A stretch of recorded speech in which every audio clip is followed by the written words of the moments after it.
People have probably called you a lot of things. Too much, too sensitive, too emotional, too intense. Maybe you tear up fast. Not just when you're hurt, but when you're mad, overwhelmed, or hit by something weirdly beautiful for no reason. A song, a memory, a sunset. And after a while, you start thinking, what is wrong with me? Here's the plot twist. What if the thing you've been trying to hide is not a flaw at all? What if your nervous system is just built to notice more, feel more, and process more than most people around you?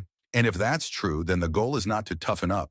The goal is to stop living like you're built the same as everyone else. Stay with me, because by the end, I'll show you why sensitive people burn out so fast, how to protect your energy without becoming cold, and the one sentence that can save you from emotional overload in real life. A lot of people move through life like dandelions. They can roll with chaos. Loud room? Fine. Bad sleep?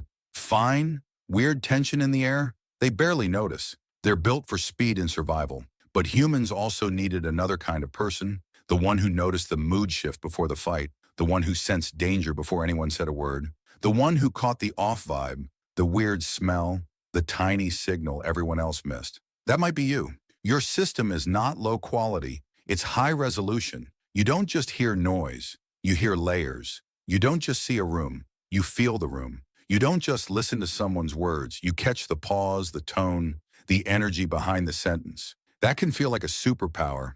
But it can also feel exhausting as hell, because the modern world is basically built to fry a nervous system like yours. Your brain was not designed for nonstop alerts, bright screens, open office chaos, traffic, social pressure, doom scrolling, and other people's emotions blasting into your chest before breakfast. That is not weakness. That is overload. So let's fix the biggest mistake sensitive people make. They think the answer is to become harder. Nope.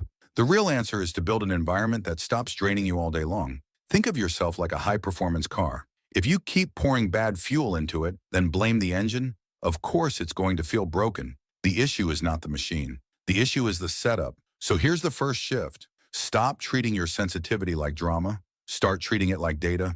If loud places wreck you, that matters. If certain people leave you wiped out, that matters. If your clothes, sleep, lighting, phone, and noise level change your whole mood, that matters. That is not you being extra. That is your system giving you feedback. Quick reset. Ask yourself this. What drains me fast? What restores me fast? Not in theory, in real life. Because once you know that, you can finally stop guessing. Let's get practical. If noise crushes your focus, headphones are not a cute little accessory. They are protection. Use them. If your day gets too loud, find a reset spot. Your car, a quiet hallway, outside by a tree, even a bathroom stall if you have to. No shame. Step away before your system crashes, not after. If your phone leaves you feeling wired and weird, stop letting it run your nervous system. It's time to turn off the chaos. Fewer notifications, less color, less random checking, small changes, big payoff. And here's the part most sensitive people miss. Blocking bad input is not enough. You also need good input on purpose. Your senses do not just get depleted. They can be refueled. Natural light helps. Quiet helps. Soft textures help. Rain sounds help. A calm room helps. Beauty helps. Yeah, beauty. For some people, beauty is a bonus. For you, it might actually be medicine. Midway reminder, subscribe to Brain Catalyst for psychology that helps you decode people. Now let's talk about the real killer, emotional overload. Sensitive people don't just notice what others feel. They absorb it. Somebody walks in stressed, and suddenly your body feels off too. A friend vents for 10 minutes.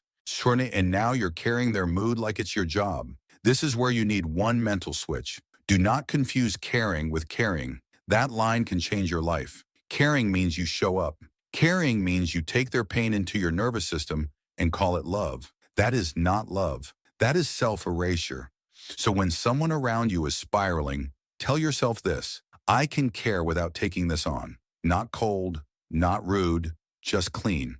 And if saying no makes you feel guilty, here's your new default line. Let me check my bandwidth and get back to you. That sentence is money. It buys you time. It stops automatic people-pleasing. It gives your brain a second to ask, do I actually have the energy for this? Because sensitive people often say yes in the moment, then pay for it later with resentment, shutdown, and burnout. Well, no more of that. You do not need to become less feeling. You need stronger filters, better recovery, cleaner boundaries, and a life that matches your wiring instead of fighting it 24/7.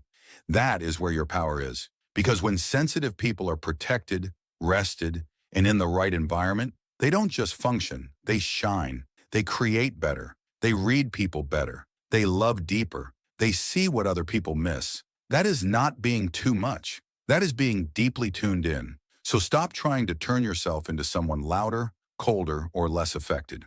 Build a life that works with your nervous system. Protect your inputs. Refuel your senses. And remember this, you can care without caring.